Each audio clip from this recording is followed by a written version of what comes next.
Hi everybody, and welcome back to FANG Friday. This is Ross Healy, the chairman of Strategic Analysis Corporation and the senior portfolio manager at McNichol & Associates Asset Management. First, as always, thanks to everyone who likes this video. I appreciate your help with the YouTube algorithm, as this allows us to bring you more and better content. So thank you for that. Second, this week it very much appears as if the market is getting a bit antsy as far as that hoped-for stimulus is concerned. A close election will bring with it a lot of uncertainty, as Trump has indicated that he may not step down, leading to considerable chaos. There was an excellent TED Talk very recently about this very issue, and it's well worth looking into. But even a clear Biden victory brings considerable uncertainty as when a stimulus package may actually become available, if ever before January the 23rd. And who knows what vengeance Trump might try to wreak on an ungrateful electorate, including taking away Obamacare. So it is small wonder that markets have been having some gut-wrenching second thoughts in the immediate days prior to November the 3rd.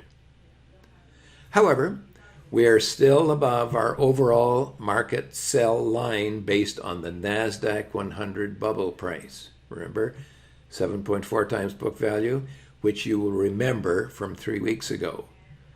It's not comfortably above, as frankly, one more day like today and we would be there. But of course, one more day will be the day before the election. However, as we will see, there are some promising setups among the FANG stocks, which could actually offer some nice trades in the short term. Third, I will remind you that this is the reporting season for the FANGs, and some of the values have changed quite a bit. I would remind viewers that the market immediately adapts to new balance sheets. So when whatever we showed you even last week may well not apply today. And there have been one or two quite fairly large changes, even from last week, as we'll see in just a moment. I'll say it and I'll say it again. The market only works with the hard facts that it is given to work with, not what anyone thinks that it might be. Finally, as a reminder for those watching FANG Friday who are not yet SVA clients but are interested in what you see, send us an email and we'll get in touch and we'll see if we're right for you. With that in mind, let's take a look at the FANGs. Okay, you remember last week that in fact, the last 2 or 3 weeks I've been warning you that there could be some rather violent changes in Apple, and there certainly are. Even as late as last week, remember this price up here? That was the old HB5. Well, thanks to the share buybacks, okay, all of the structural lines have been falling now, and therefore our target bottom for Apple has fallen actually quite a bit. You'll see here that we showed that the new HB4 is 98.39, whereas prior to that it was about 103. I do have to warn you, however, that of course we take our structural prices right to the day of the balance sheet issue. After that, our algorithms then start to project what the new balance sheet will be based on the earnings. And therefore, the actual HB4 on the day of the balance sheet issue was, as you can see here, I think only $91. So somewhere between 91 and 98. We probably will get we'll get a low on the stock. However, given today's trading, maybe that's 1, maybe 2 days at most. NVIDIA, of course, with the market as setback, it's cut through there a little bit, but of course it had done that before. let's give it one more day before we get really too worried about NVIDIA. Alphabet, well, Alphabet, here's a company that appears to be under attack from the powers that be, and what does the stock do? It has an absolutely gorgeous day. Well, I would still have to say that probably the top will still not be the MSG price. Okay, it has never been there in 10 years, and I don't see it again. However, we've had a nice rally. Remember I said I would take my heart in my hands and buy the stock? Well, that's worked out very nicely. But I think soon you should probably get ready to take some profits on that trade. Facebook, well, we'd had a beautiful sell at the top, and remember, of course, that was the peak a couple of years ago. It then started to rebound before it got to my target, which was the MSG price. And I said, well, okay, I still just don't want to touch the stock. I still kind of believe that the MSG price may well transpire. And following today's action, as it so happens, it may well happen rather sooner than later. If, by the way, it gets to the MSG price, I think that might make a nice trade. Amazon is another company where there has been quite a large change in the structural prices. Only this time, unlike Apple, in the case of Amazon, they've gone up. The HB3, which was originally my target, was about 2,600. It is now 2,864. I would say that if we have one more day like today, and we got halfway there to that target, one more day like today, and I think that there's a good possibility of a nice trade right there. Microsoft, well, Microsoft is Microsoft. It's not.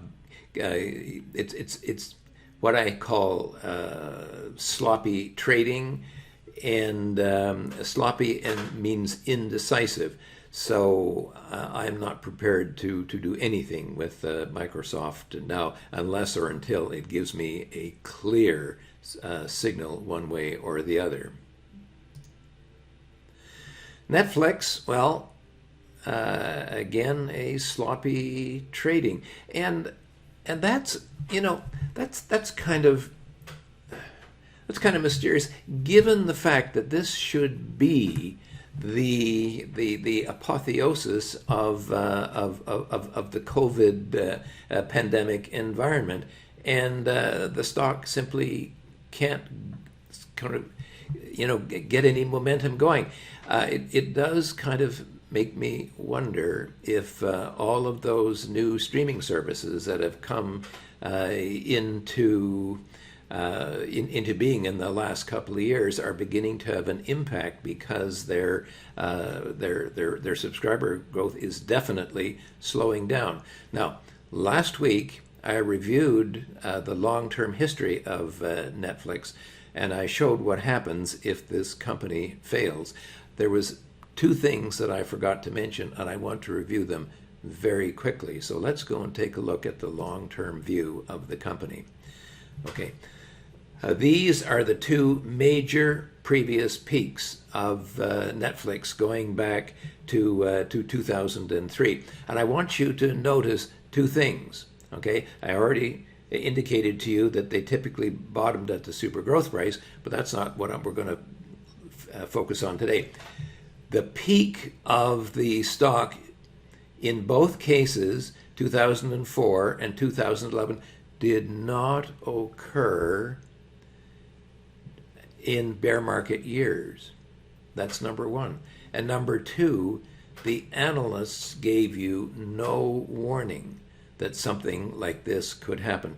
Notice that they kept their earnings forecast rising until, in point of fact, in this case, Netflix, I think, had fallen over 50%, and way back in 2004, the stock had fallen a full 40% before the analysts even began to revise their earnings. Unfortunately, that means that about the only source of information of a major break in this company is going to come from SVA. As we wind up the week, things may be worrying, but immediate post-election markets have often been quite positive. So let's hang on for one more day and see what transpires. Apple had hit its HB5, that's 26 times book, and set back one full breakpoint to its HB4, but of course you can't see that anymore, can you? That HB4 has disappeared under its feet, which means that we have to set a new target low. Actually, 1 or 2 more days of trading like today, and we would be there. Amazon had kind of fallen off its fence, but thanks to a large balance sheet change, is actually pretty close to offering a nice trade at HB3, which for all I know could come as early as Monday. I know. I'm violating the forecaster's rule. Never give a target and a date in the same sentence. But the HB3 price for Amazon is now very close. Microsoft now looks as if it's kind of abandoned all hope at its HB2 price, that's 12 times book, and is retreating back towards its HB1 price, or about 10 times book. But that's so far away that it's not worthwhile even considering right now. NVIDIA has had a promising breakout, but has not only set back to the HB4, that's 20 times book, but has broken back through that level. It should recover if a market rally can set in next week. Alphabet, my heart in my hand trade, seems as if it could care less about investigation, heavens knows what else. As my good friend Barbara Gray at Penix Idea Hub says, this company is a hydra. Chop off one head and 3 new ones will go back. However, I'm still for Missouri as to whether the stock can exceed those previous valuation highs, that is to say, its old MSG price. Facebook reached our upside target, its old high at its bubble price, 7.4 times book, and set back. I said before, and I still think it could fall back to its mid-super growth price, that's 5.5 times book. And like Amazon, it could do it if it has one more day like today. Netflix made a brief try for glory and has not succeeded. I am most concerned about the outlook here, as all that new competition that we talked about may be starting to bite. No one, except for SVA, will give you the heads up if things go really bad from here. Now some market observations. As I said a couple of weeks ago, the market may have already reached its extreme, missing our precise super growth price, that's 3.5 times book value, by only 2%. And therefore, maybe we should call for an overall sell on the market. However, historically, in order to get an overall sell on the market, we have to have a breakdown in the NASDAQ 100 as well, in order to confirm the top for the Standard & Poor's 500. That breakpoint occurs a little bit above 10,700, so we're not in an overall sell mode yet. I said it before, and I'll say it now.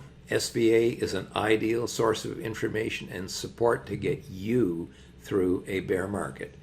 And bear markets need not be nearly as scary as they sound. If nothing else, you may wish to check out your own portfolio and see how safe you are. Anyway, if what you have seen today has interested you and you'd like to see what your own stocks are telling you, then send us an email at info@strategicanalysis.ca. Clients get a lot of benefits, not just access to over 3,000 charts of North American stocks, but daily commentary, trade ideas, weekly webinars where we go into the nitty-gritty details of how to use the charts in order to become a better investor. When you sign up, I will personally take you through our system on a one-on-one video conference and show you how you can use it to become a more confident and profitable investor. If this sounds like something that's in line with your goals, then let's take the next step together. Hopefully, we're setting up for a nice post-election rally after next Tuesday, and we can relax a bit. Watch for some quick trades using the data that I've given you today. Often, it may be too late if you wait for me to tell you on Friday. Anyway, for now, this has been Ross Healy, the chairman of Strategic Analysis Corporation and a senior portfolio manager at McNichol & Associates Asset Management, reminding you that nothing, including investing, is difficult if you have the right tools. I'll see you next week.